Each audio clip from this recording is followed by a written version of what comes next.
the Marvels. So now the movie is in its third week of release. The Marvels has already got the distinction of having like the worst second weekend box office drop off from its opening weekend, which, you know, at 79%, any movie that has that big of a drop would be terrible. The previous record from Marvel, I think, was like 67 or 69, held by Ant-Man and the Wasp: Quantumania, which came out earlier this year. So, like, you know, maybe there's a pattern emerging here that the MCU needs to look at and reconsider where they're taking like the universe in general. But this week we found out that in its third week of release, the Marvels is now officially, they're out of the top five. Like, they're not, if you look at the top five movies at the box office this past weekend, the Marvels is not on that list. And I quite frankly don't know how to tell you how big of a deal that is for what is quite frankly the most successful movie franchise of all time, and how incredibly rare it is to see a Marvel movie in its third week of release not even be in the top five at the box office. And it's not like this is the summer months. Like let's get this straight here. Like, if it was June going into July and there was like a big movie coming out every week, get it. Maybe like this movie underperformed and therefore other movies, you know, came out and now it's like sitting at sixth or something. But the Marvels is sitting at sixth, and we're in like late November, like holiday, and we don't even have like Christmas movies coming out. Like some of the big movies that come out the week of Christmas, that's still 3 weeks away. So the Marvels should ideally have like plenty of runway here to make a ton of money, but like it's not. And like it's kind of inexplicable. I mean, maybe if you've seen the movie, maybe, you know, you could speak to why it's not doing that. And speaking of that, I wanted to ask Angelina, like, you saw the Marvels. No. So I wanted to ask, oh, you didn't? You haven't gone to see it yet? No. Oh my God. Well, you did see all the news regarding the box office struggles of the Marvels. And of course, Yes. I think we have talked about this the last couple of weeks already. So I wanted to ask you, what did you think of this news? The fact that it's not even a full 3 weeks in release and it's not in the top five anymore. So you posted a comment that we had received on one of our last videos regarding why these movies aren't doing so well. And I have to give, what was his name? BlackRock 316. You, my friend, you are fairly accurate on that being a huge possibility, because the trailer didn't make me want to go see the movie. The trailer for the Marvels was kind of like, yeah, I think I hate Brie Larson more and more every time I see her on screen. That's what not a fan. Not it for me. Not in love with this movie. And I never went to go see it. And the responses to this movie have been just kind of like, meh. Like, it was whatever. And so I think the only thing that would make me want to go see this movie now is if it ties into the MCU timeline to the point where I can't not see it. You know what I mean? Like, I have to see it in order to fully understand it. Yeah, and you know what? The first Captain Marvel movie sort of had that going for it too in many ways, because it was they're advertising like, oh, there's some significant thing that's going to happen in this movie based on the mid-credits or the post-credits scene in Avengers Infinity War.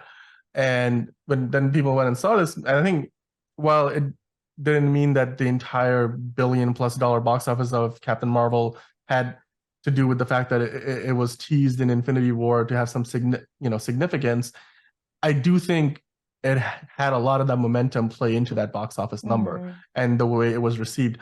And of course, there's a lot of controversy online about, Brie Larson. I'm like, why the hate? I don't get it personally, because I'm like, she's an Academy caliber actress, and not to mention, she's not the only lead of this movie. Like, if you hated Captain Marvel, they added 2 other leads in this movie. You have Miss Marvel and you have, Monica Rambeau. And of course, Teyonah Parris, who plays Monica Rambeau, and Iman Vellani, who plays Kamala Khan, aka Miss Marvel. Those two, have already had some, screen time on Disney Plus with other MCU projects. So they have some exposure with the fan base.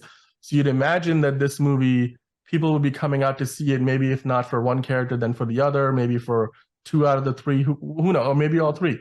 or maybe they're just interested in seeing more of Sam Jackson playing Nick Fury.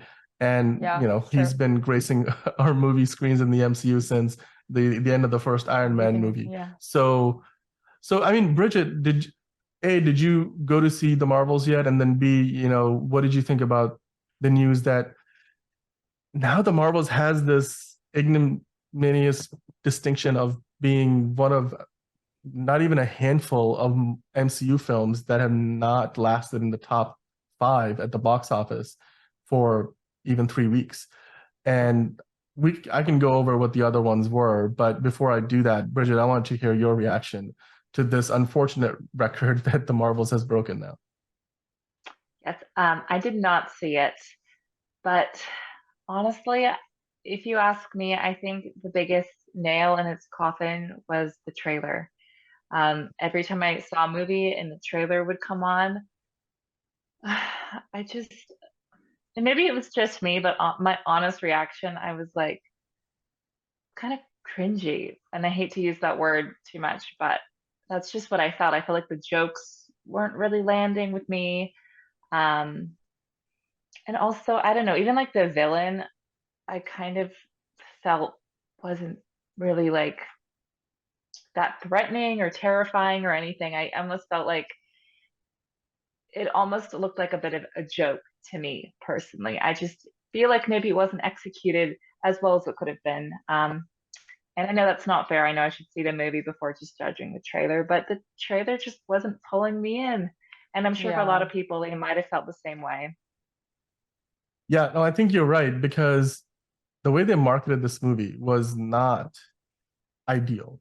And they were kind of desperate. You could tell they were desperate because at one point, right before the movie came out, like I think literally a day or two, or maybe the day of the previous screenings on the Thursday, they put out a trailer where they practically implied that Thanos was somehow connected to this film's bad guy.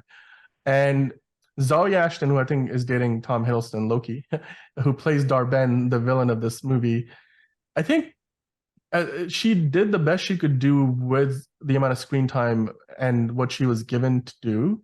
But at best, she felt like a forgettable MCU typical villain, like especially from phase 1. And a lot of people complain like every one of these movies, they're good movies, but the villains are super forgettable to the point where if I just asked you, do you remember who the villain of Thor: The Dark World was? You probably wouldn't be able to tell me off the top of your head because they were so forgettable. I mean, there was a rare exception here and there until, of course, I think phases 3 and 4, we really, well, not maybe 4, but phases 2 and 3 especially, I think we started to get better, more memorable villains. I'm sure, Angelina, you still remember the villain for Black Panther because I'm sure that left an impression, considering Michael B. Jordan played the villain in that movie. We do love us some Michael B. Jordan. Yes, we on this show especially. But getting back to the point about the Marvels not really performing well, I think, yeah, the trailer, the marketing was not very good. And as far as like the other movies that have, had this unfortunate distinction in the MCU of not lasting in the top 5, and I think this kind of tells a bit of a story here too. I found this on ScreenRant.com. They mentioned that after suffering, of course, the steepest week 2 drop in the history of the franchise, in its 3rd weekend, it only made $8.8 million, making it the quickest MCU title to exit the domestic top 5. That's, of course, North America. It now sits at number 6. And previously, The Incredible Hulk, Ant-Man and the Wasp, and Captain America: The First Avenger took 4 weeks to fall from the top 5, while the Marvels, of course, have now done it in only 3 weeks. Now, of course, if you look at it, The Incredible Hulk and Captain America: The First Avengers The First Avenger, they were both movies from the first phase of the MCU. In fact, I think The Incredible Hulk was like the 2nd ever MCU movie, and Captain America: The First Avenger was maybe the 3rd or the 4th MCU movie ever. So really early on. And none of those movies, like at that time, were made like these billion-dollar hits. I don't think it was until like Iron Man 2 maybe, or I think it was the first Avengers movie that an MCU movie made like $1 billion. And not to say that every MCU movie needs to make $1 billion to be successful, but like, Ant-Man and the Wasp, like for example, that movie came out right after Infinity War, but it came out in the summer months. And because it came out in the summer months, I can kind of excuse it for having, fallen out of the top 5 within the first 4 weeks, because in the summer months, you have a lot of big movies, a lot of franchise films coming out back to back. So it's a struggle to keep up with. So like if all of a sudden 4 other big movies come out and, you know, maybe people didn't like Ant-Man and the Wasp quite as much, which I think it definitely had a lower score than the first Ant-Man movie. And I think it was not as good as the first Ant-Man movie. I can understand why that fell off a little bit. But the Marvels has none of those issues. It's got an open runway to make a ton of money right now at the box office. There's not a lot of competition, especially these 3 weeks. And the fact that it's gone from underperforming on its opening week projections to the worst second week drop to now completely being out of the top 5 entirely in just 3 weeks doesn't bode well. I think it's flopped. This movie flopped, and that's unfortunate. I don't think it's coming back from this. Yeah, it's not going to be making it. They spent like over $200 million on this movie. That, and not to mention the money they spent on marketing this movie. I just don't and see how they could even possibly. Again, I think the only possible reprieve for this movie is if they somehow tie the sequence of events so neatly into the new installment of the MCU that people have to go back and watch this movie. But by that point, it's going to be on streaming. So it's like exactly. The next MCU movie doesn't come out till like summer of next year, and is Deadpool 3, which may tie into this, considering like if you watch this movie and there was a post-credit scene that very much connects to Deadpool in terms of who Deadpool is, you know, hint, something to do with an X. But anyway, guys, let us know in the comments below what you thought about this news. It's a movie that I thought, you know, or I think that it deserves better. The Marvels, you know, I watched it twice in the movie theater. It's a decent film. It's not that bad, but it's just, I think how bad it's performing at the box office is clearly a reflection of where the audience stands in terms of like their perception of the MCU. So let us know in the comments what you thought about this news.